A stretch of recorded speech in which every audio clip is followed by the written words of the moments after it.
It's constant, it's inescapable, it's hard to get away from. You know, your general whistles, cat calls, tss, tss, hey, you know, that kind of stuff.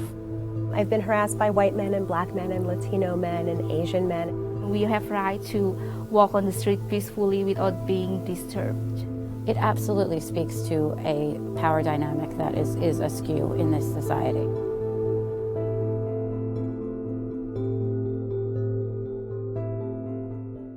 I want a diamond ring, I want some bracelets and everything.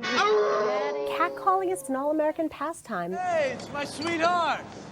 You're looking good, baby. Good enough to eat. I remember songs from the 50s and 60s that I've seen archived, you know, standing on the corner, watching all the girls go by. The girl can't help it. The girl can't help it. She was born. Street harassment is about ownership. It's about the idea that women's bodies and very presence in public space is not for us. Because what are we there for if not to shake that ass, baby? Shake it, honey. Yeah! And I often think men aren't aware of how different it is for women to walk down the streets.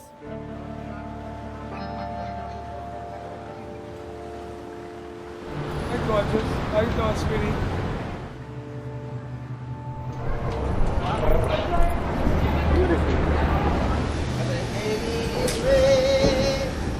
Hey, what's that?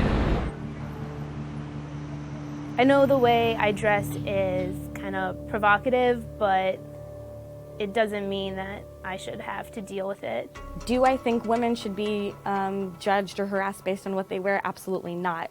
To me, that's a slippery slope that leads to the argument that girls who wear short skirts are asking for it. I really admire the women that respond back on the street.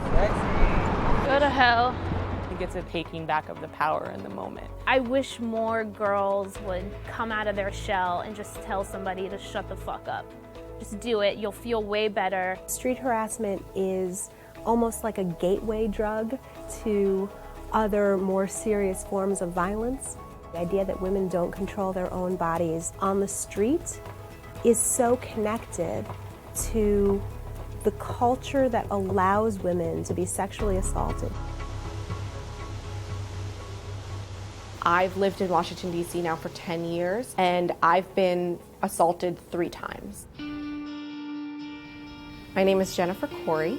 In 2009, I was crowned Miss District of Columbia. I went on to compete in the Miss America pageant in Las Vegas, finishing in the top 10. My platform became street harassment to fight against sexual harassment of women in public places. Really just trying to make the streets of Washington, D.C. safer.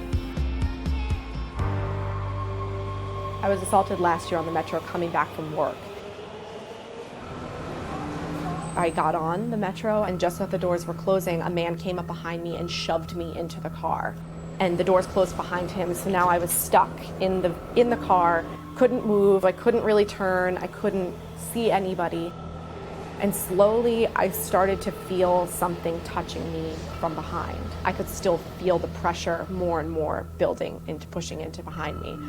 And I knew what it was. I just didn't want to admit I knew what it was. And at one point, I just started to panic, and I turned my body a little bit, and I could see that he had his hand in his pants.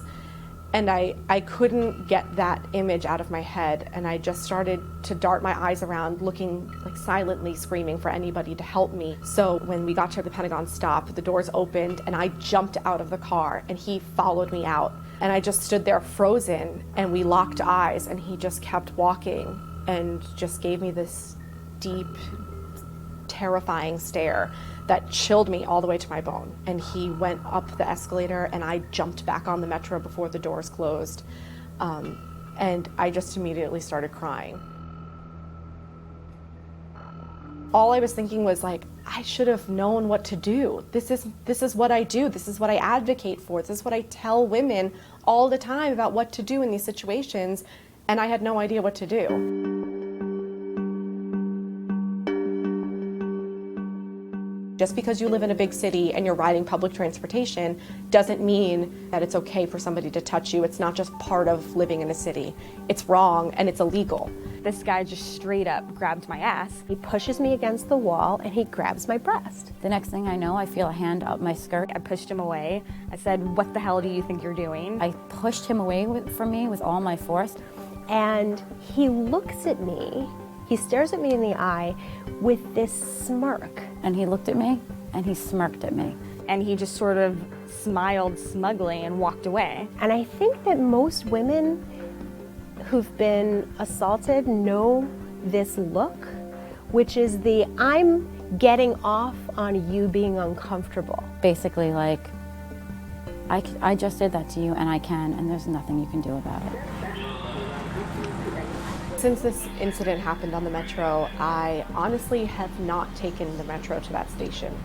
I find myself getting a lot more anxious on the Metro, being much more aware of my surroundings, and it's almost sad that I feel that burden, that the burden's on me to protect myself. It's just very unfortunate that me and so many other women have to go through their lives like that every single day.